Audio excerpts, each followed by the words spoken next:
জানাবেন। ভাইরা আমার, ক্ষমা চাওয়ার জন্য আল্লাহর কাছে অনুতপ্ত হতে হবে যে আল্লাহ যত গুনাহ করেছি আপনি মাফ করে দেন। তওবা করতে হবে, লজ্জিত হইতে হবে, অনুতপ্ত হইতে হবে। এরপরে কায়মনোবাক্যে অন্তঃস্থল থেকে আল্লাহর কাছে দোয়া করতে হবে মাফ পাওয়ার জন্য। এবং বিশেষ করে সাহরির সময়, ভোর রাত, দোয়া কবুলের সময়গুলো বেশি বেশি করে দোয়া করে ক্ষমা চাইতে হবে, ক্ষমা নিতে হবে। ইফতার আগ মুহূর্তটা এটা দোয়া কবুলের সময়, তো সেই মুহূর্তটা বিশেষভাবে দোয়া কবুল করতে হবে। দোয়া কবুলের যে শর্তগুলো আছে, হালাল উপার্জন, কায়মনোবাক্যে দোয়া করা, মনোযোগের সাথে দোয়া করা, চোখের পানি ফেলে দোয়া করা, সেগুলো করলে আশা করা যায় আল্লাহ তাআলা ক্ষমার দোয়াও কবুল করবেন। আমি একজন ট্রাক ড্রাইভার, আমার পরিবার এবং সন্তান আছে, কিন্তু আমার স্ত্রী আমার কথা শোনে না, আমার করণীয় কি? ভাইরা আমার, মা বোনরা স্বামীদের কথা না শোনা, স্ত্রীরা স্বামীদের কথা না শোনা, এটা একটা ব্যাধিতে পরিণত হয়েছে। পশ্চিমাদের মুখরোচক স্লোগানে আমাদের অনেক মুসলিম নারীরা বিভ্রান্ত হয়ে গেছেন। মনে রাখবেন, কোন নারী যত রকম ইবাদত বন্দিগি করুক, তিনি যদি স্বামীর সাথে সবসময় আড়াআড়ি করা, স্বামীকে ইগনোর করা, তাকে অমান্য করার মানসিকতা তার মধ্যে তৈরি হয়, তাহলে তিনি কখনো নেককার মুসলিম নারী হতে পারেন না। যে ভাই প্রশ্ন করেছেন তাকে বলবো, বিয়ের আগে এটা ভাবা দরকার ছিল যে এই মেয়ের মধ্যে আল্লাহর ভয় আছে কিনা। যদি কেউ মুত্তাকি হয়ে থাকে, সত্যিকারের মুসলিম হয়, আল্লাহ ভীরু হয়, তিনি কখনো স্বামীর অবাধ্য হতে পারেন না। কোনো বিষয় নিয়ে মনোমালিন্য হতে পারে, মতভিন্ন হতে পারে, কিন্তু তাই বলে অবাধ্য হওয়া যেটা বলে সেটা হতে পারে না। এখন এই বোনকে আপনি মোটিভেশন দেন, তাকে ভালো মুসলমান বানাবার চেষ্টা করেন। আপনার কথা শোনানোর চাইতে তাকে আল্লাহর আনুগত্য করেন, আল্লাহর আনুগত্যে আনেন। আল্লাহর আনুগত্যে আসলে সে স্বামীর কথা এমনি শুনবে ইনশাআল্লাহ। ভাইরা আমার, স্বামী যদি আদেশ করে যে আমার বাবা মার খেদমত করো, এখন বোনের প্রশ্ন হলো আমি অসুস্থ হয়ে গেলেও কি স্বামীর সে নির্দেশ মানতে হবে কিনা? উত্তর হলো না।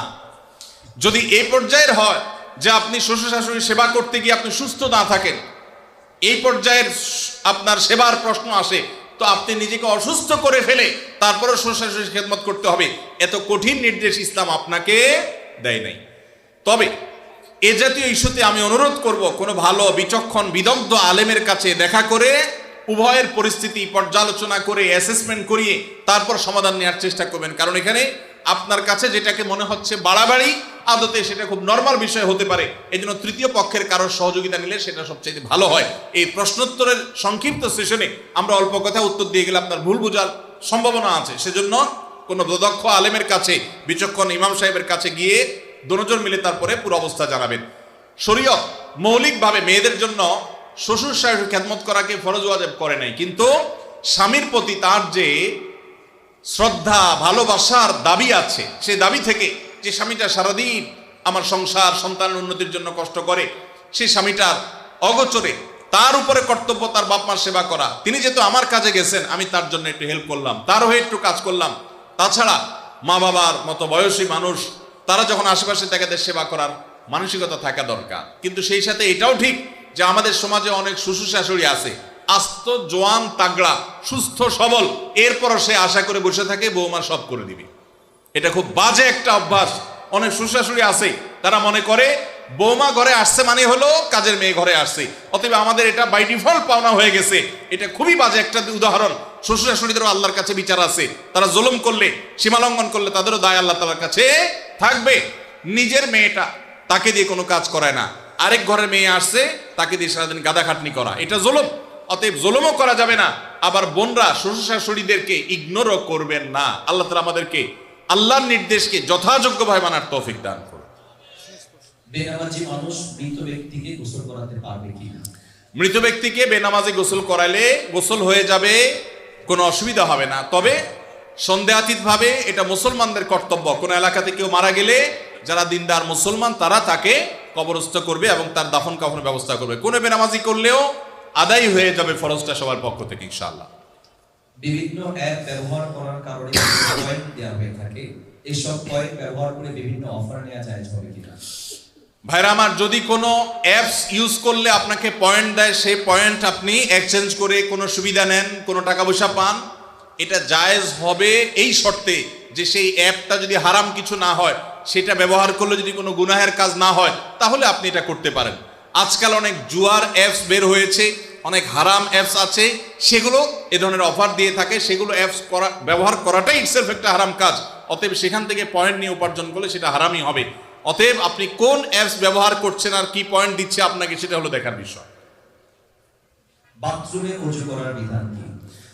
একটা মোস্ট কমন প্রশ্ন, বাথরুমে ওযু করার বিধান কি? ভাইরা আমার, বাথরুমের ভেতরে কমোড বা প্যান, এটার সাথে আপনার ওযুর যে টেপ বা বেসিন, এটার যদি কোনো পার্থক্য না থাকে, অর্থাৎ মাঝখানে কোনো আড়াল বা ব্যবধান না থাকে, তাহলে এই জায়গায় ওযু না করে ওযুটা বাহিরে কোনো ট্যাপে করা উত্তম। কেন?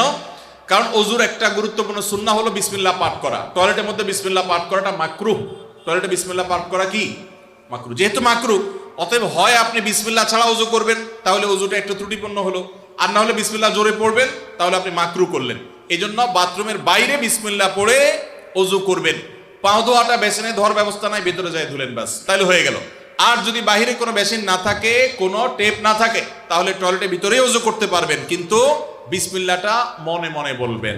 আর যদি নিজের বাসা হয়, তাহলে সেক্ষেত্রে মাঝখানে পার্টিশন দিয়ে দিলেন কমোড এবং ওযুর, অথবা আজকাল প্লাস্টিকের পর্দা পাওয়া যায়, সেগুলো দিয়ে দিলেন, তাহলে ইনশাআল্লাহ আপনার সেখানে বিসমিল্লাহ বলতে কোনো অসুবিধা নাই।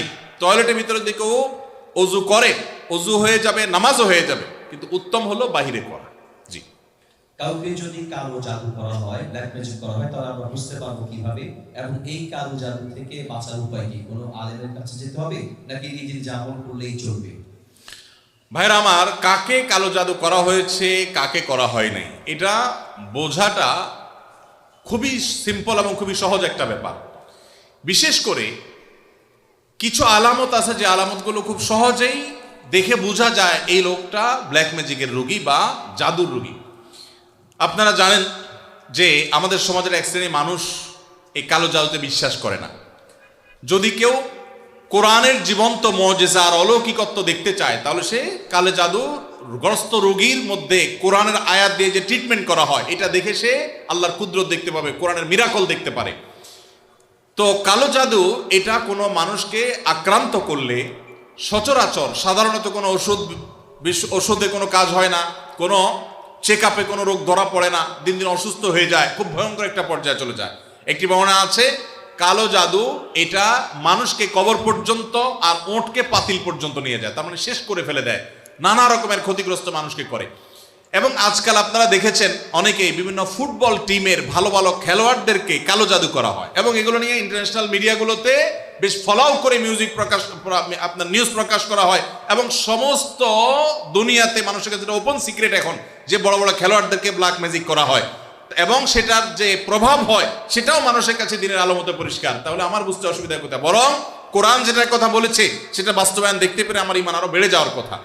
কিছু মানুষ আছে যে কোনো রোগ ধরা পড়ে না, কিন্তু অসুস্থ হয়ে যাচ্ছেন, অস্বাভাবিক পর্যায়ে হয়ে যাচ্ছেন, এরকম বিষয়গুলো কালো জাদুর আক্রান্ত হওয়ার আশঙ্কা অনেক বেশি।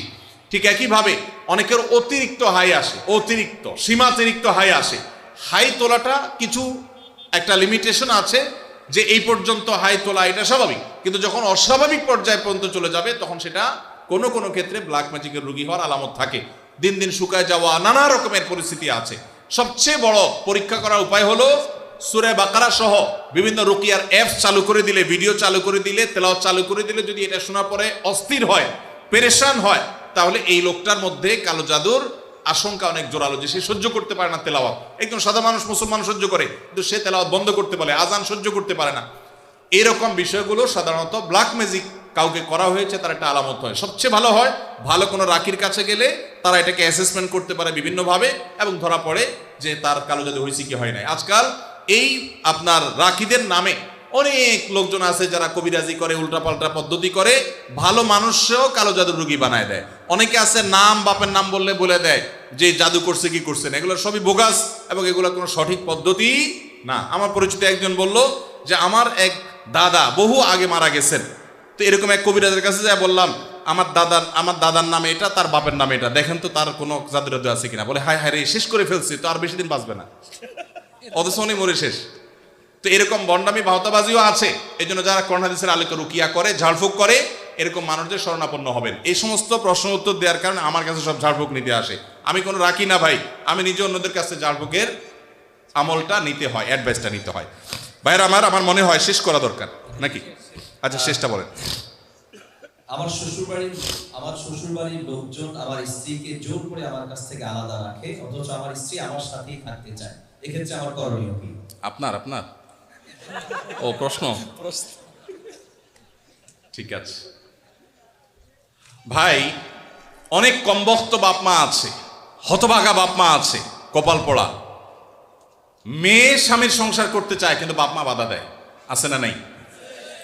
মেয়েটা ভালো কিন্তু বাপ মা ফুসলায়, আরে আমার ভাতের অভাব পড়ছে না কিন্তু চলে আস। এর মতো কপাল পোড়া বাপ মা আর হতে পারে না।